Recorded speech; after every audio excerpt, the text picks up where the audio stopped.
Thank you, Madam Chair. Thanks for having me here today.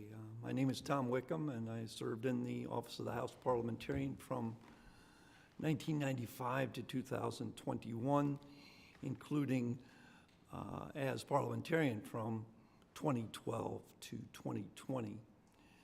I'm honored to discuss the reflections on the rules changes that occurred following the terrorist attacks of 9/11 and the challenges in continuity of government that face the House today.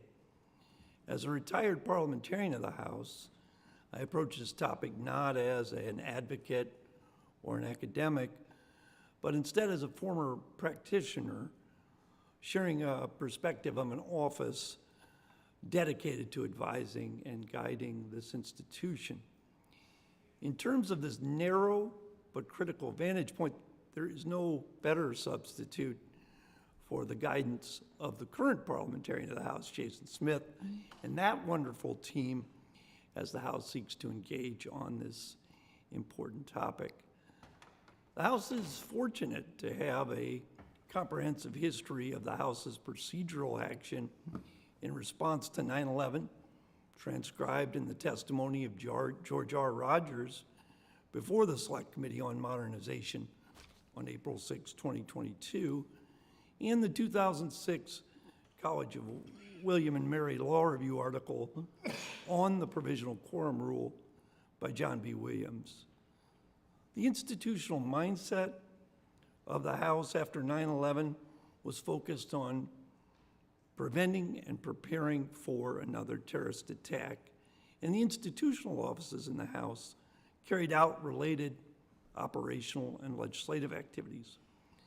These activities range from the assignment of individual rubble whistles, like this one I have right here, the assignment of flashlights, gas masks to members and staff, to mammoth investigative efforts by the 9/11 Commission, and legislative efforts to establish a Department of Homeland Security, which would be the largest government reorganization since the National Security Act of 1947.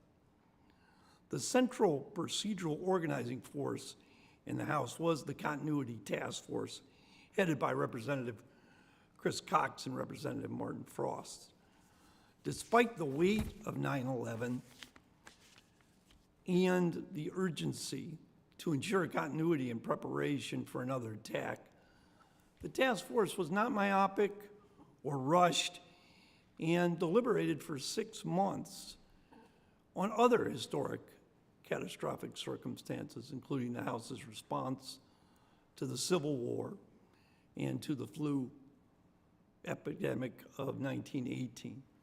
The greatest challenge for that task force was the lack of a procedural foundation from which we could build upon, with very scant procedural tools such as a single statement glued into Jefferson's manual that said that due to the inherent authority of the chair, that a recess could be declared in the event of danger, or a handshake agreement that no members would raise a point of no quorum during an emergency because a quorum would be presumed. With bipartisan spirit driving the task force, it became clear that the most difficult issue was that to deal with the constitutional quorum requirement in the event of a large amount of deaths and incapacitations. The Cox-Frost recommendations were divided, the first submission being the least constitutionally intrusive group of recommendations. This foreshadowed the quorum requirement as a more constitutionally intrusive change that was worthy of greater scrutiny and not the basis of a recommendation from Cox-Frost. What followed was a rare hearing of the Committee on Rules with testimony from sitting parliamentarians, one of only 3 occurrences that I can remember, where the issue of the provisional quorum was dived into. And commenting and fast forwarding today in the sake of brevity, The House is fortunate that there is a stronger foundation for action than there was on the days immediately following 9/11.